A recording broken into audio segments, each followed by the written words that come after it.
we might need 20 minutes here. Right, we might, yeah, 30. Welcome back to Zachary Reality. It's Zachary Reality. We are joined with Marcel, Christopher, and Andy from the Anonymous. Let's go around the room. How are we doing today? Marcel, why don't you start? We're doing great. You know, I watched your interview with Lilly and Victoria. I've got some comments, but yeah. Okay, I would love to hear. Yeah, for sure. Christopher, how are you doing?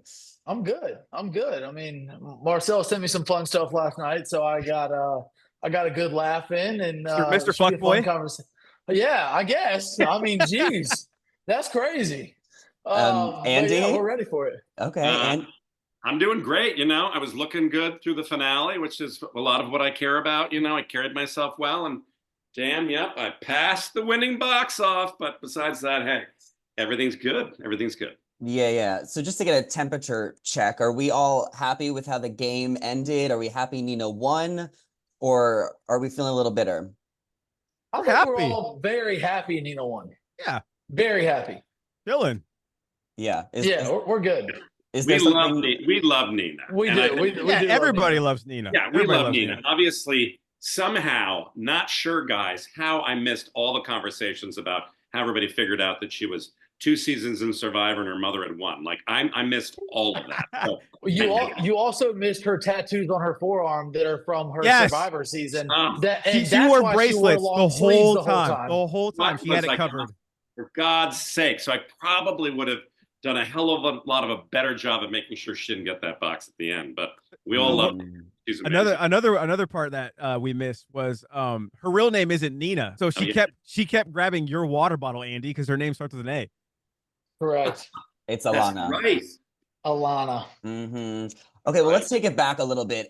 Marcel, you kind of made the decision to lose the game when you picked someone's box that was not Nina's. Do you feel like she fooled you? How did you kind of miss that? There was a moment when Andy grabbed his box that she caught from Christopher. He looked a little disappointed, and I didn't catch it. So she knew that Andy either had it or it was one of the remaining boxes. She outplayed me, and then she read a lot of books on like body language and how to like lie to people, and she crushed it with her facial expressions, and I didn't pick up on it. She killed it. Now, talking about Lilly, who I did speak to yesterday, she felt a little betrayed by you. She felt like you guys were close friends. What do you have to say about that? Yeah, and she said that she tugged me along, which I was just like, come on, you didn't tug me along. We were close in the sense where I didn't go after her in anonymous mode, and I felt for her, and I kept telling her, you know, you got to stop being so emotional outside of the booth. Like, keep all of your emotions inside your domain and your confessions. So I feel like that's where that closeness came from. But at the end of the day, I was playing for myself, so I was just like, yes, but I was close with everybody. So I had eggs in everybody's basket. It's not like she was the close. Like, I think me and Christopher were the closest when it comes down to it. And I quickly picked up that either she was the anonymous multiple times or somebody pretending to be her was the anonymous. So I had to keep her, you know, close to me because she was the little reaper. Everything she touched dies. I mean, it made sense to me when you explained it on the show as that anyone could have voted out Lilly. So that was kind of your way of staying incognito. Yes. So that was the whole plan. That was the whole plan. It was just like everybody at that point, especially after the shock challenge, was like, Lilly can go. And we were like, okay, I'm going to, if I get the power, I'm going to send her home. And anyone could have done that. So. Christopher, I want to know what your plan was with Victoria. Obviously, she was sent home against your will from Marcel. Would you have, you know, rid it out with her to the end? What was your alliance with her like? Obviously we had a strong alliance, but when it came down to the end, it was like, is she somebody that I really want to compete against in the finale? I don't know, right? There was a lot of questions I had up in the air, so I don't know if I can give a real answer on that of who I would have picked. I mean, really, it would probably have been but I was either going to send Nina would have been the right choice, obviously, to send home. Yeah. But it's also like, I want to compete against the best players, and I would rather compete against the best players than compete with, you know, people who give nothing every single time they step onto the final circle or, you know, a face-off. For sure. Andy, as far as your relationship with Jack, we saw that was very close throughout the season. Where do you guys kind of stand now? Oh, my word. My man, Jack. I mean, how could he do that to me? How on earth? And how clueless did I look? I've joked with everybody saying I obviously looked a lot like Joe Biden for like the first 4 or 5 episodes because I just was clueless, but boy, he played such a good game. But I think what ended up happening with our relationship during the game while he was there was that he became like my confidant. It was me, Jack, and Nina every morning, blah, blah, blah, blah, 4 minutes. Lunchtime, blah, blah, blah, 4 minutes. Dinner time. We always would, it was a check and balance. And so when he got thrown off, I literally thought that it was over for me. I'm like, oh, it's over. I'm done. I have no one to really confide in to say, I don't really understand what's happening half the time. I'm struggling here, But meanwhile, don't underestimate the king, right? So that's sort of what ends up happening in the end. Ironically, Jack calls me and he's like, Andy, my mom is so mad at me, she'll barely talk to me because I'm so mean to you on the show. And I'm like, put her on the phone, I'll talk to her. Every time I'm with a big group, everybody's like, we hate Jack. And I'm like, hold on, let me call Jack. So I'll call Jack's like, I'm at the gym, what's going on? I'm like, Jack, just tell everybody how you feel. And he's like, I love Andy King. And I'm like, Jack, I love you too. You're amazing. That's it. So you know what? As the boys will tell you, he played an amazing game. He crushed it. He did. He killed it. Made one mistake to say to somebody, either Christopher or Victoria are going to go tonight. And Victoria got wind of that and she became the anonymous and she wasn't going to take the risk. And home he went.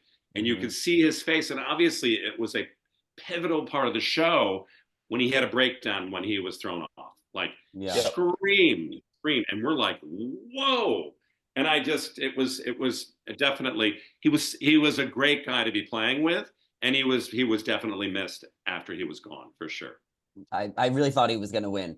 For sure.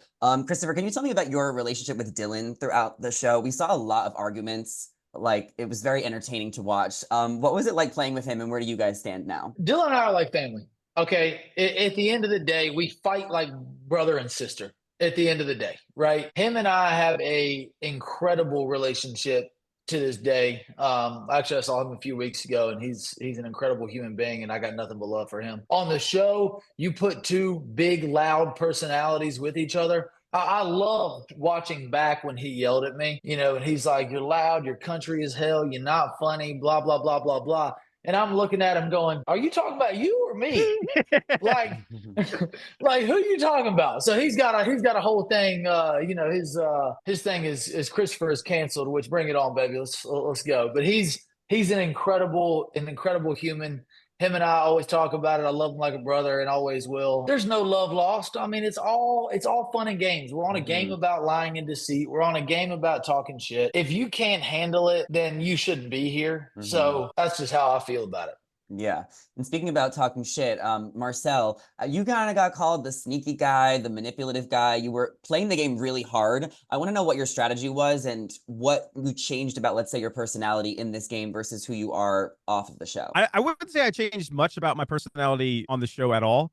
I wanted to be more sneaky in anonymous mode, but after that snake handle where it was just like, Marcel is snake 100%. I just kind of played and shifted to just a social aspect outside of the domain and really like making sure that I planted seeds on like this person should go because of this reason. I would say I was myself 100% of the time. That was like one of my major goals going into it. And if I could stay myself, that was like a win for me. And I didn't want the game to change how I would approach any other situation while I was there. I'm so proud of you because when all the great conversations we'd have, first of all, as everybody knows, Jack was trying to convince me that Marcel was football the whole time. So I was always looking over at him from my bed to his going, what have I done to this boy? Like, why does he hate me so much? And then Marcel becomes a good friend and starts to confide going, Andy, picture my life. I'm a gamer. I'm by myself 48 hours a day, 7 days a week. Like this is a different world for me.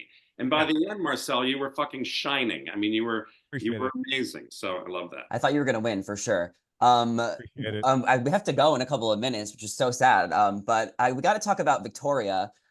Christopher, where do you guys stand? What was the showmance? And maybe you guys can kind of, chime in a little bit if you have any takes. The showmance was great. We are not together. We're friends, but that's about it. And she's a great person. We did what we did on the show and it was great. But I mean, I'm living my life, baby. I'm out here. I'd rather be on the ocean teaching kids fishing anyway. So let's go. Period. Andy, do you feel like you got what you wanted out of this experience because you did come into it with the whole Fire Festival thing and you really wanted to, show people who you are? Definitely. I definitely feel like I accomplished changing the narrative and I'm looking at a sitcom. I'm looking at non-scripted versus scripted. We're We're looking at a potential another reality show. So I think it's opened up a lot of opportunity to have the world get to know the real Andy King. So I'm happy about that for sure. For sure. Marcel, where can everybody follow you and what are you working on? Basically, I do work on all social medias, and I'm just gaming, streaming, posting videos. Cool. That's it. No cool projects coming up. What about you, Christopher? Where can we find you? C Schulstead on all of my stuff, and you can find me on the beach if I'll answer my phone. I'll be teaching kids how to fish, so don't call me otherwise. I love it. All right. Well, thank you guys so much for chatting. It was so nice to meet y'all. I You appreciate too. that. Thank you for having us. For sure. Take care.